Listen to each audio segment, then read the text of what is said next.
오늘은 참된 예배자, 참된 만남이라는 제목으로 여러분들과 함께 은혜를 나누도록 하겠습니다. 오늘의 본문은 예수님과 이 수가성 우물가의 사마리아 여인과의 대화가 계속 이어지고 있는데요.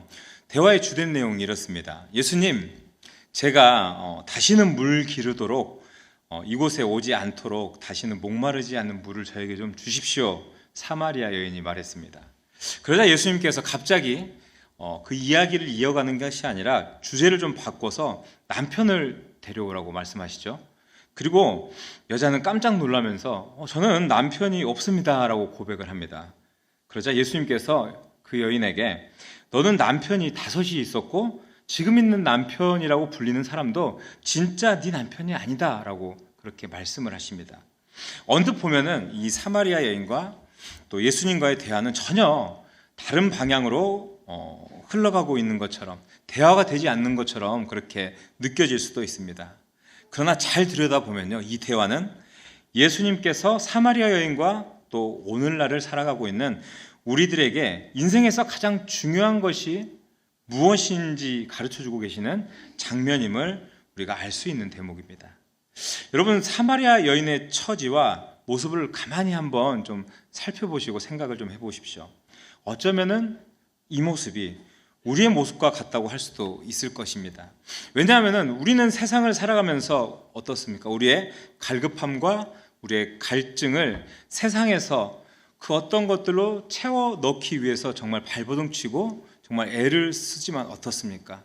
절대로 그 갈증들은 우리가 만족할 만큼 채워지지 못합니다. 오히려 그것을 퍼먹을수록 죽음으로 몰아가는 그 바닷물을 마시는 것처럼 우리의 목마름의 문제는 결국 우리의 진정한 남편이 누구신가에 달려있는 것과 같다라는 생각이 들게 됩니다.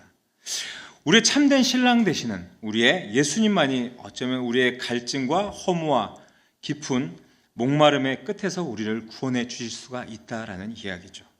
믿으십니까? 네.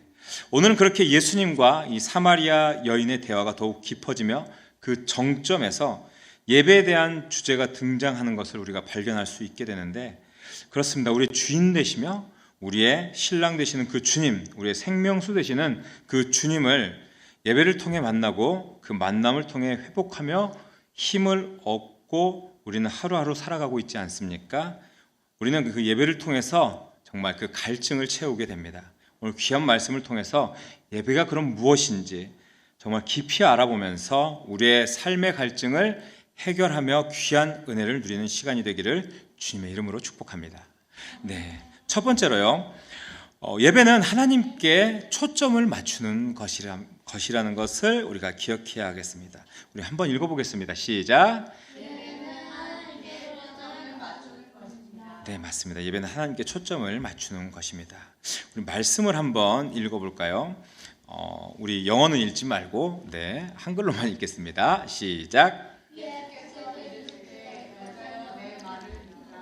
이 산에서도 말고 예루살렘에서도 말고 너희가 아버지께 예배할 때가 이르니라. 아멘. 네. 밑에 보면은 이제 NIV 버전의 영어 성경에서 예수님께서 사마리아 여인을 부르십니다. 여자여, 그러죠? woman 이렇게 써 있죠. 그리고 나서 뭐라고 하시냐면 Believe me, a time is coming 이라고 되어 있는 것을 볼 수 있습니다. 나를 믿어라. 뭘 믿으라고 하시죠? 그 때에 대한 시간적인 관념을 말씀하고 있는 것입니다. 그리고 장소에 대한 것을 부정하십니다. 그러니까 예수님께서는 예배할 곳이 이곳이 그리심산인지 아니면 예루살렘인지 묻는 사마리아 여인을 향해서 이 두 장소를 모두 부정하십니다. 구약시대부터 여러분 중요한 것은 제사 지내기 위해서 제사의 장소가 무척이나 중요했습니다. 그렇죠? 그래서 명절이면 예루살렘으로 유대인들은 모두 모여서 예배드렸잖아요. 그런데 예수님께서 장소를 부정하십니다. 그렇다면 예배 장소를 부정하는 예수님의 이 말씀은 지금까지 지속되어 온 구약 예배 전체를 부인하는 의미를 지니는 것과 같은 의미라는 것이죠. 이제 그러면 장소에 구애받음이 없이 예수님께서 어때요? 그 십자가에서 달려 돌아가시는 이 메시아로서의 중보 사역을 통해서 이 모든 것들이 어떻게 됩니까? 모든 성도들이 이제 제사장을 거치지 않고 이 장소의 제약을 받지 않고 하나님께 직접 나아가서 신령과 진정으로 예배드릴 수 있게 되지 않았습니까? 그렇죠? 그러면 이제는 시간과 장소에 구애받지 않고 직접 하나님께 예배를 드리는 새로운 시대가 도래하게 되었다. 이 사실을 예수님께서 이 사마리아 여인에게 밝히고 계신다는 것입니다. 여러분 21절 마지막에 이르리라라는 말을 보면요, 이 말이 헬라어로 에르케타이라고 합니다. 어렵죠, 그죠? 저도 잘 모릅니다, 실은 헬라어.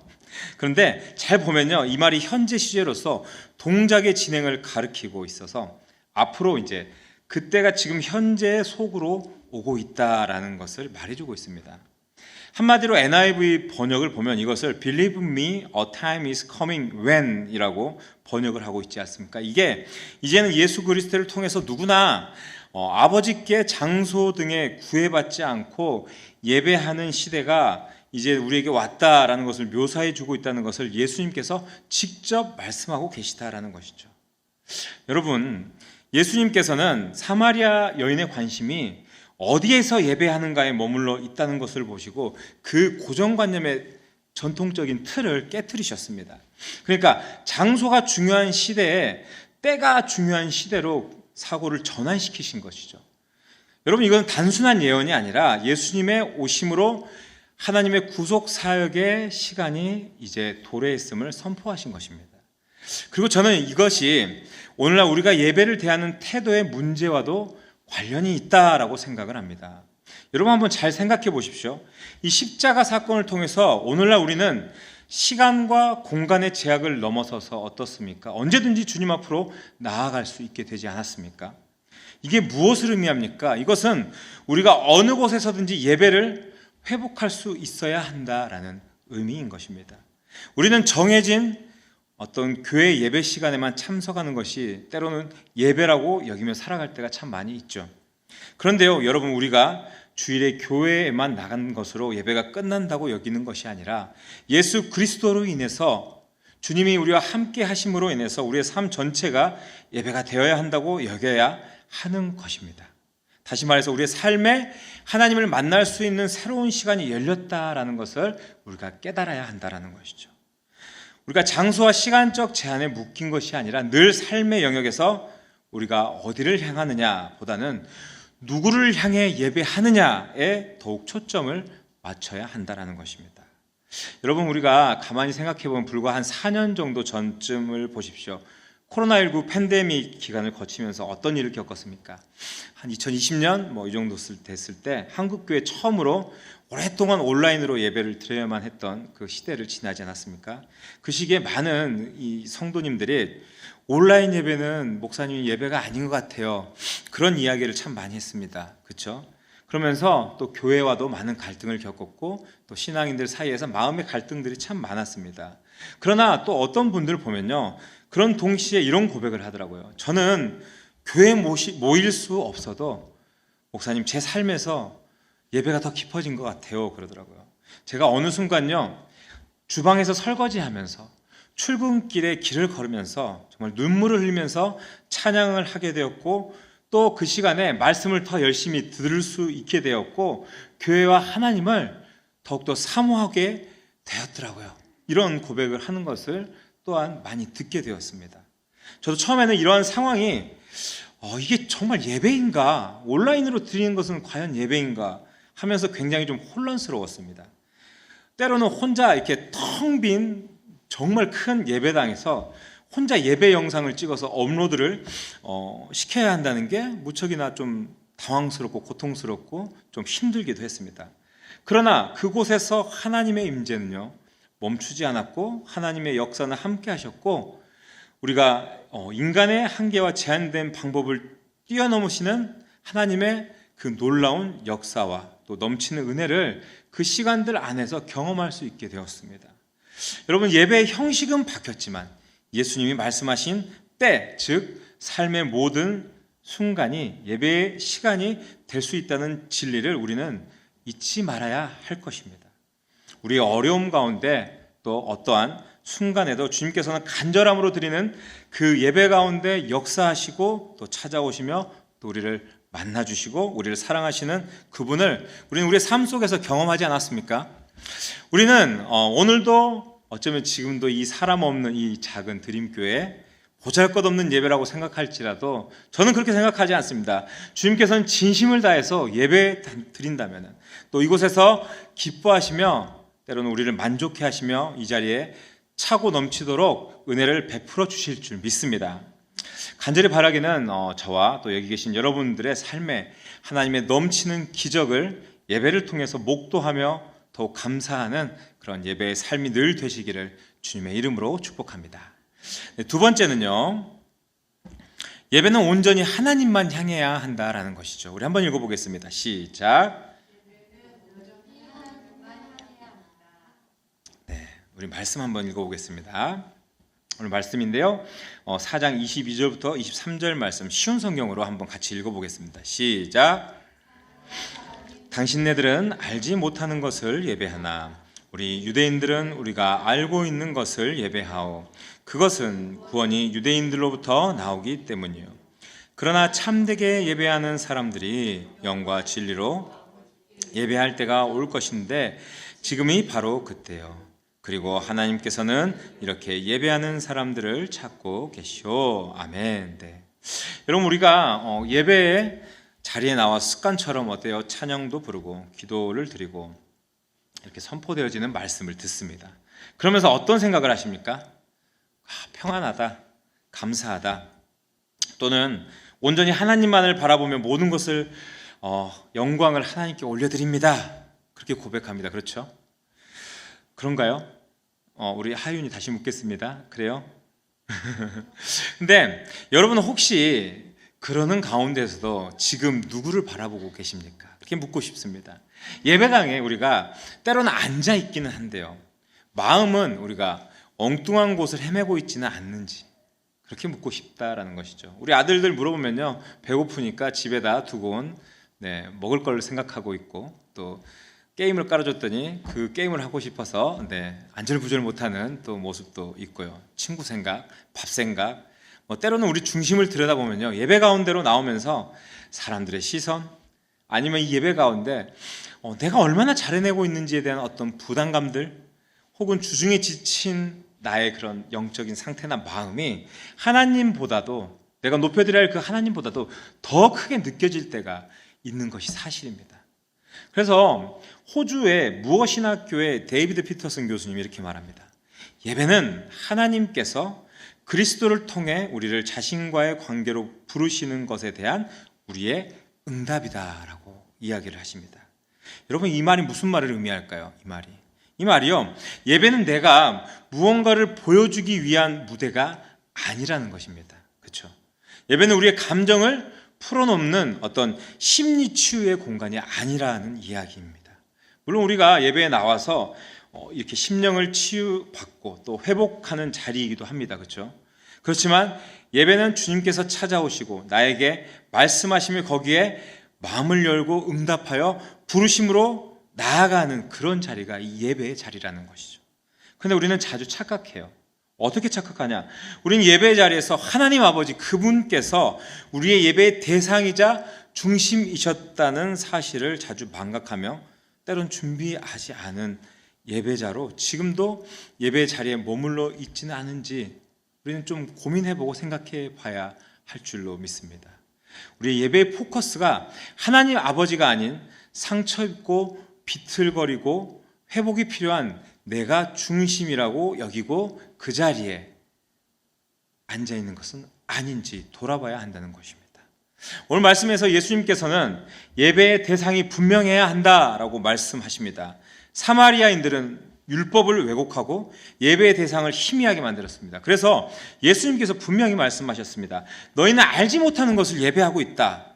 참된 예배는 개념적 대상이 아닌 인격적 아버지께 드리는 예배입니다. 그래서 팀 켈러 목사님께서도 기독교는 추상적 신에 대한 철학이 아니라 인격적 하나님과의 관계다, 그런 관계 중심의 종교다라고 늘 강조를 했습니다. 여러분들께서는 누구에게 예배를 드리고 계십니까?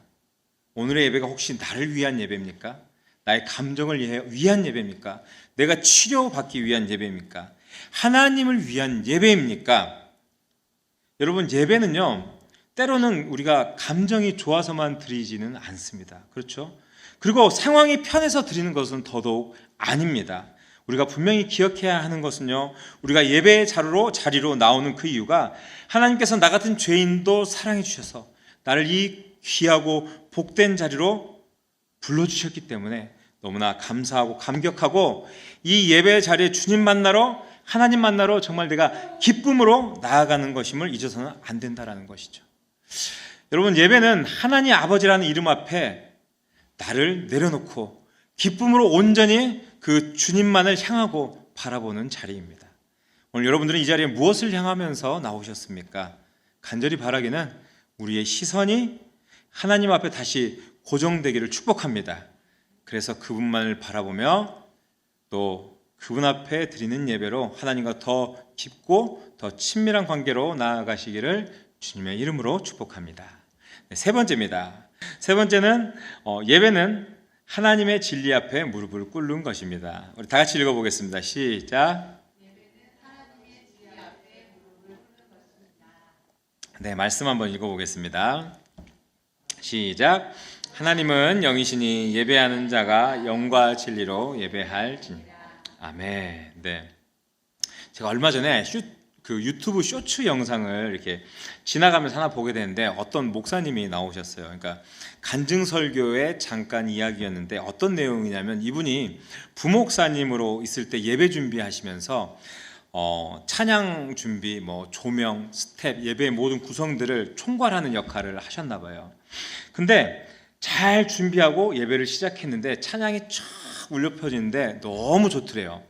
너무 좋는데 이분이 그 찬양과 그 예배에 집중하지 못하고 이 예배에 어떤 문제들이 있는지, 어떤 상황들이 어떻게 돌아가는지 그것들을 관찰하고 있었대요. 본인의 포지션이나 역할들이 그런 거니까요.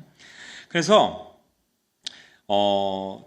그런 부분에서 본인이 정말 다 아멘 아멘 하고 찬양하고 열심히 예배드리는데, 본인만 하나님 앞에 정작 예배를 깊이 나아가지 못하는 모습이 좀 안타까웠다, 그런 말씀을 하시는데, 정말 재밌는 것은 그 얘기를 듣는데 제가 부목사 생활을 하면서 있었던 저의 모습하고 너무 똑같은 거예요. 저도 늘 그랬거든요. 교회에 왔을 때 그 예배를 드리는 그 시간 안에 어떤 문제들이 생겨나지 않도록, 예배가 잘 이루어질 수 있도록 그런 것을 살피느라고, 때로는 제가 그 예배자가 아니라 예배 기획자였나, 예배 지킴이였나, 그런 생각이 들더라고요. 물론 최선을 다했지만 깊이 들어가지 못하는 저를 스스로 질책할 때가 참 많이 있었습니다. 그래서 그 쇼츠 영상에 그 목사님의 간증이 꼭 제 고백 같다라는 생각이 들었습니다. 그럼 방금 전에 저와 함께 읽었던 그 말씀에서 하나님은 영이시니 영과 진리로 예배하라고 그렇게 말씀하셨어요. 이 말씀 간단하게 이야기해서 예수님께서 예배의 방법을 정의하신 겁니다. 즉, 형식 중심의 그 예배에서 이제 본질로 돌아와라, 본질 중심의 예배로 전환에 대한 이야기를 하신 거죠. 설교 초반에 제가 예수님께서 장소를 초월한 예배의 본질에 대한 이야기를 하셨다고 이야기했어요. 여러분, 하나님은 영이라고 방금 전에 말씀하셨습니다. 곧 하나님이 어떤 분인가를 말하기 위함이 아니라, 그죠? 우리가 그분께 어떻게 해야 하는지를 설명하기 위해서 하나님은 영이시라고 예수님께서 말씀하신 겁니다. 그러니까 이 말은 하나님은 영적이고 지적이신 분이기 때문에 우리는 그분과 인격적인 만남을 통해서 교감하고 예배를 통해서 우리가 교제해야 한다라는 것입니다. 그런데 가만히 오늘날 많은 예배를 들여다보면 어떻습니까? 예배가 좀 이렇게 감정을 자극하는 어떤 감정 중심, 아니면은 너무나 때로는 그 형식을 중요시 하는 것으로 흐르고 있는 것을 우리가 발견할 수 있습니다. 하지만 예수님께서 뭐라고 하셨습니까? 진실한 영혼과 복음의 진리를 통한 예배라고 하셨지 않습니까? 그렇습니다. 여러분, 예배는 어떨 때는 내 느낌이 아니라, 내 감정이나 내 기분이 아니라 하나님의 진리 앞에 우리가 순복하며 무릎을 꿇는 것입니다. 요즘 AI 시대라고 하죠. 앞으로 이것을 어떻게 활용하느냐가 관건이라고 합니다. 그래서인지 벌써 2년 전에는요, 2023년에 독일의 바이에른주의 성바울교회라는 곳에 한 300명 정도 성도를 모아놓고 챗 GPT 아시죠? 이 챗봇을 통해서 예배를 인도하는 독특한 일이 있었어요. 처음 들으시죠? 근데 반응이 어땠을 것 같습니까? 요즘은 이 AI의 성능이 정말 기가 막힙니다. 근데 이 당시에는 초기였으니까요. 어땠는지 보면요. 장면 보십시오. 이때 모였던 실제 장면입니다. 저기 있는 앞에 있는 분이 챗봇 목사님입니다. 챗봇. 흑인 남성 아바타의 모습을 하고 대형 화면에 등장해서 일어나 주님을 찬양합시다. 이러고 찬양을 해요. 그리고 설교도 하고 예배 모든 것을 인도했다고 합니다. 이 챗봇 목사님의 무표정한 얼굴과 단조로운 목소리로 사랑하는 여러분, 올해 독일에서 열린 개신교 대회에서 인공지능으로 최초를 설교하게 돼 영광입니다. 이렇게 얘기를 했다 그래요. 그러면서 설교를 시작했는데 이제 내용이 이렇답니다. 과거를 뒤로하고 현재의 도전에 집중하며 죽음에 대한 두려움을 극복해 예수 그리스도에 대한 신뢰를 잃지 말자. 그러면서 신앙을 잘 지키려면은 정기적으로 기도하고 교회에 가야 한다. 이렇게 얘기했다고 합니다. 사람들이 정말 기술적으로 너무 완벽하다, 너무 깜짝 같다, 말하지 않았으면은 누가 진짜 설교 영상으로 설교하는 줄 알았겠다라고 이야기를 했대요. 찬양 가사도 정확하고 음정도 정확하고 설교도 잘했지만 그런데 알고 들으니까 마음이 움직이지 않았다 그러더라고요. 마음이 움직이지 않았다. 여러분, 그렇다면 왜 이런 반응들이 나왔을까요? 아마 이 챗봇 목사님이 인도하는 예배는 한마디로 인공지능이 흉내낼 수 없는 그 영혼의 진실함, 아니면 복음의 진리가 담긴 그런 반응이 이 가운데 없었기 때문이지 않았을까라고 생각을 해봅니다. 그래서 어떤 자매가 신앙생활 중에 자신의 간증글에 이렇게 고백을 하더라고요. 진리 없이 열정만 있었을 때는 내 감정이 식으면 예배도 끝났는데, 그렇지만 말씀을 붙잡고 내가 예배하기 시작하자 기분이 아니라 믿음으로 예배하기 시작했습니다. 이런 고백을 했다 그러더라고요. 네, 사랑하는 여러분, 여러분은 어떤 예배를 드리고 계십니까? 마음을 다해서 주님 앞에 겸손히 무릎 꿇고 예배의 자리로 나오셨습니까? 예배에 그저 감정의 흐름을 맡기고 그냥 좋은 이야기 듣는다 생각하면서 앉아 계시지는 않기를 바랍니다. 어떤 때는 우리의 마음이 식기도 하고 또 감정이 어려울 때도 있고 우리 육신에 어려움이 생겨서 이 자리에 나올 때도 있습니다. 그럼에도 우리는 예배자로서 진리를 붙들고 예배드리는 진정한 예배자로 우뚝 서야 할 것입니다. 그리고 그렇게 주님 앞에 나아가는 예배가 진짜 예배인 것입니다. 찬양의 가사 하나, 기도의 고백 한 줄이라도 복음의 진리에 뿌리내려 온 마음과 정성을 다해 땀 흘려 예배로 최선을 다해야 한다라는 것입니다. 이 시간 간절히 바라는 것은 다음 주부터 예배 전 이렇게 고백하셨으면 합니다. 네, 하나님, 제 마음이 아니라 주님의 진리 위에 제가 예배를 세우고 온 마음과 정성을 다해 제가 예배로 나아가 주님을 만나게 하여 주시옵소서. 이런 고백으로 드림교회와 삶의 모든 자리가 아름다운 예배의 자리이고 또 예수님을 인격적으로 만나고, 그래서 우리의 삶이 복되고 아름다운 예배의 장소로 정말 기쁨이 넘쳐나는 그런 삶이 될 수 있기를 주님의 이름으로 축복합니다.